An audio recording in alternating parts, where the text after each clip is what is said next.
It's not sound. It's vibration. We're pushing it out of our lungs, the vocal cords. Vocal cords are going to start with what comes out. Those vocal cords that are exactly that vibration. Those vibrations enter the mouth, the nose, the sinuses. With the opening and closing of our mouth, moving of our tongue, depending on the language that we choose to speak, we're generating, bless you, we're generating some air vibrations that are coming through our ears, somebody else's ears, and then that's when the magic happens. The air vibrations enters the ear through the auricle or pinna. So this part of the ear, it's called pinna. Not only one, yours also. So pinna. Don't think of pina colada, okay? Has nothing to do with that. So pinna. The model of each and everyone's pinna is different. It makes us identifiable individuals than fingerprints. This is unique. This is part of the biometrics. That's why they tell you pull your hair back behind your ears when you take a passport picture. From the pinna, we call it sound, right? Enters the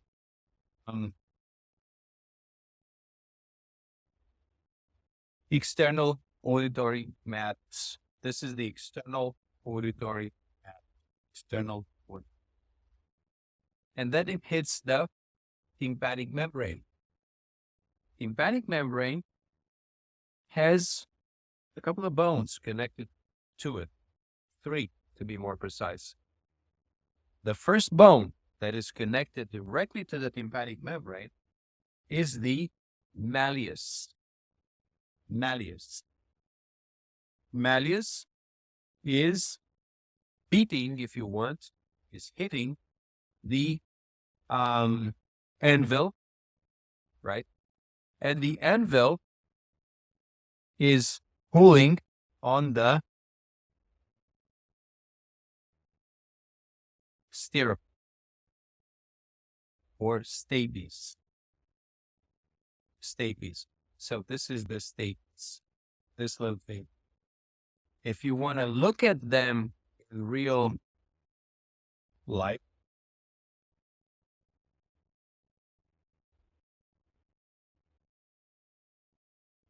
those 3 little ossicles are these, right? Malleus, anvil, and stapes. So after the sound has pulled and pushed on these guys, the foot of the stapes, which is excuse me, oval, sits on this opening in the cochlea that is called the oval window. So you're going to say, okay, how are you going to ask this question? Well, I can put a sticker here and say, name this structure. And you're going to say stapes. And the second question connected to it might be, what structure does it sit on? And your answer is going to be oval window. From the oval window starts 2 things. One is the vestibule. This entire space here is the vestibule. And this is the cochlea. It looks like a, what you will call it, the snails, the house or shell. So cochlea. From the cochlea, which is basically this guy is here.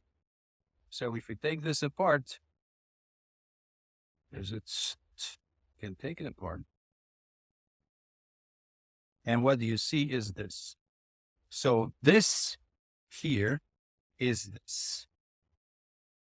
Make sense? So it's a thing that goes, is this structure that goes through the bone, right? And the bone inside makes this cochlea. If you want to pull this from this end, you would end up with a snake looking like thicker at the beginning and thinner as it goes towards. It's like one.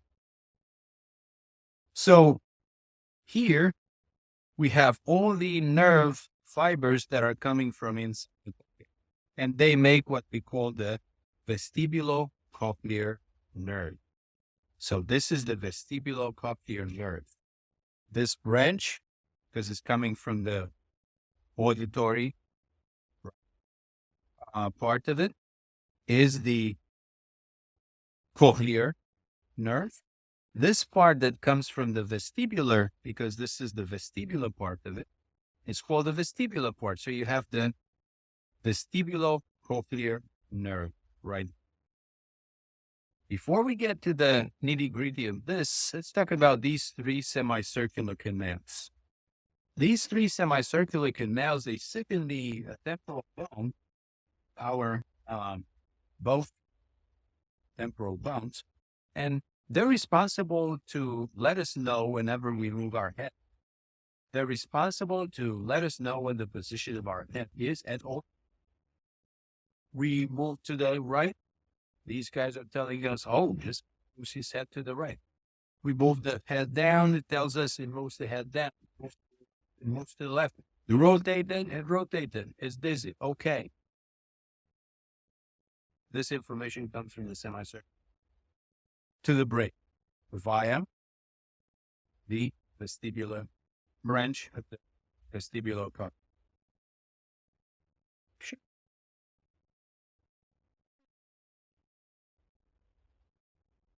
Why? Repeat. They call it neurological aspect to it. Auditory. I think vertigo is people that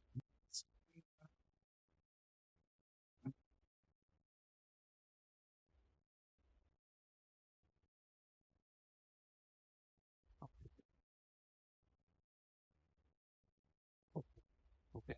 So to my knowledge is very so that's people who are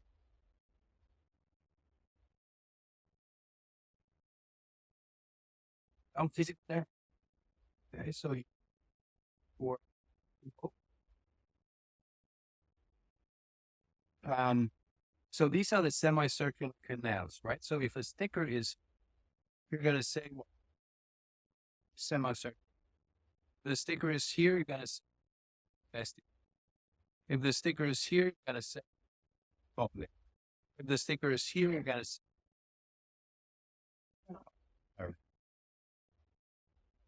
Now getting inside the cochlea, we have this guy, right? And this guy is what's inside here. Right? So here is this. You see it? It's exactly that. Now, what do we have? We have sound that travels via the tympanic, scala tympani. And then it goes to the apex of the cochlea, comes back on scala vestibuli. But for some reason, I think it's the other way around. This is scala tympani, this is scala vestibuli, obviously, because this is vestibular membrane. So it travels via scala vestibuli, goes to the hepatrema, and then goes back to the scala tympani. When it goes back, the sound, these vibrations, when they reach the perfect narrowing of the tympanic, of the scala tympani, they hit the basilar membrane. This is the basilar membrane, the membrane that's on the base of the what? Of the organ of Corti. This whole structure is the organ of Corti. The organ of Corti has these cells that are called the hair cells, and these hairs are basically almost touching the tectorial membrane. This is the tectorial membrane. When the sound hits the basilar membrane, it sends the organ of Corti hair cells with the hairs, and it touches the tectorial membrane. It excites mechanically excites the air of the cells, transforms that mechanical excitation into a nerve impulse that travels via the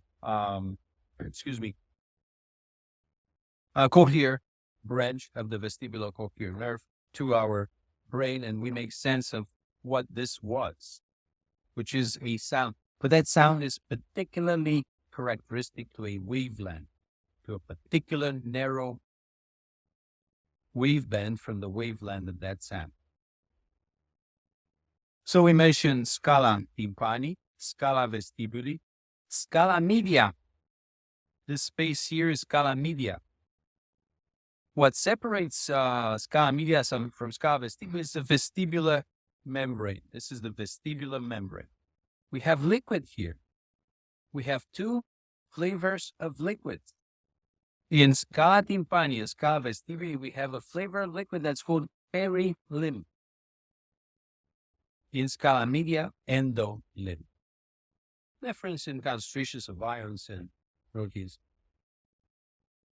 This is all I want you guys to know about before we go to this duct here that is between the middle ear, where there is still air, and the internal ear, where there is just liquid. So this duct here is called Eustachian tube. Eustachian tube, or the tube of Eustache, or Eustachio, depending on the language that you want. Eustache is in French, Eustachio is in Italian. Eustachian is in English. What is it good for? Because this Eustachian tube opens in the pharynx. So what's the connection between the pharynx and the ear? We're going to say no connection. This is the air that travels from the pharynx, so from the mouth and nose, to the tympanic membrane and balances the pressure that the sound is bringing from the outside. So when you're at the, I don't know if you guys like, concerts, music concerts or whatever, loud sounds, it's a good idea to keep your mouth like semi-open, like a little bit, and